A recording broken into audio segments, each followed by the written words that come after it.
Whenever we hear of haunted houses, we usually associate them with a long history of strange and unexplained disturbances. But this story is quite different and inspired by true events. I won't mention any names or the exact location, but I will tell you that it happened in the mid-90s, somewhere in North Devon, England.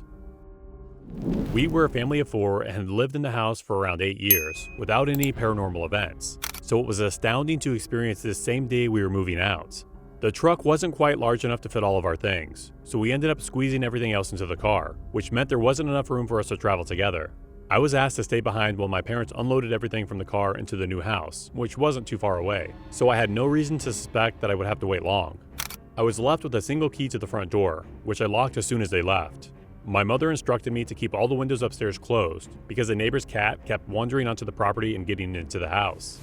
One of the things that surprised me though, as I went into my old room, was seeing a mirror hanging on the wall that I had never seen before, as it had previously been hidden from view by the wardrobe. Knowing that the mirror had been there all these years without my knowledge was strange, and it only provided a blurred out reflection due to all the dust. It appeared firmly secured to the wall, so my parents decided to leave it there. After locking all the upstairs windows and ensuring there was no uninvited felines inside the house, I waited patiently for the sound of my dad's car pulling up on the driveway. But 3 hours later, I was still waiting, and it was already getting dark. Remember, this was back in the 90s, and cell phones weren't all that common just yet, so there was no way of contacting my parents. I remember feeling extremely bored then.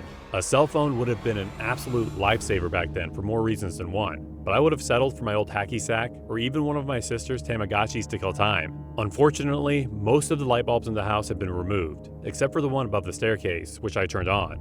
I decided to stay in the living room because the temperature upstairs was a lot colder for some reason. About an hour later, it started raining, and I felt hungry. Although I didn't expect to be waiting this long, I regretted not taking anything to eat with me, so I went into the kitchen to see if any food had been left behind in one of the cabinets. As I searched the kitchen, I couldn't ignore the thought of being left out in the back of my mind.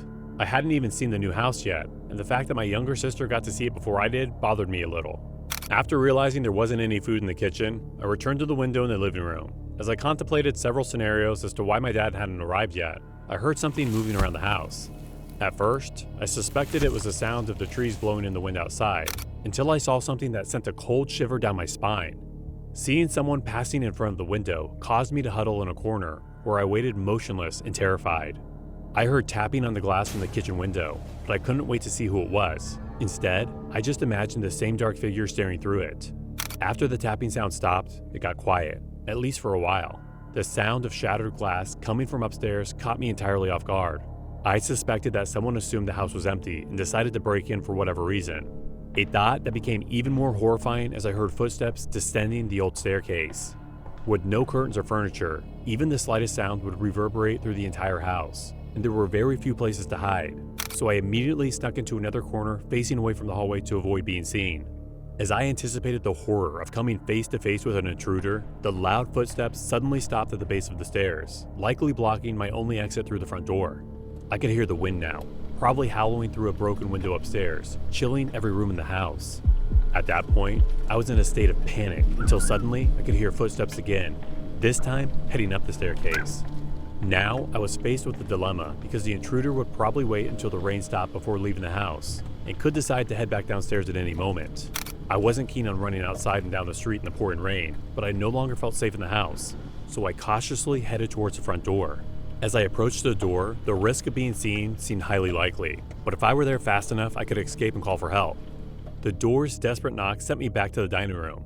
I immediately assumed the intruder had an accomplice and was waiting to be let in. After anticipating the sound of more footsteps on the stairs, I heard a voice at the door. I couldn't determine what was being said, but it sounded desperate. Then I heard knocking on the living room window, so I slowly peeked around the corner to see who it was. The poor lighting only provided a silhouette, and I still wasn't sure who was outside, although it was strange that no one had come down the stairs yet. I positioned myself for a clear view of the front door, and then I witnessed the letterbox slowly begin to open. That's when I heard my dad's voice calling my name. I didn't hear a car pull up on the driveway or see any lights. I quickly opened the door and was surprised to see my father thoroughly soaking wet from the rain. Ironically, he asked me why it took me so long to answer the door, which was when I told him about the intruder upstairs.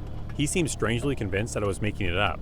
Despite my pleading with him not to go upstairs, he went anyway, only to discover that no one was there. We both searched the whole house and found nothing. There were no signs of a break-in, and the windows and doors were all closed and locked. The carpet was dry. The sound of shattered glass came from the old mirror, which was smashed despite never falling from the wall.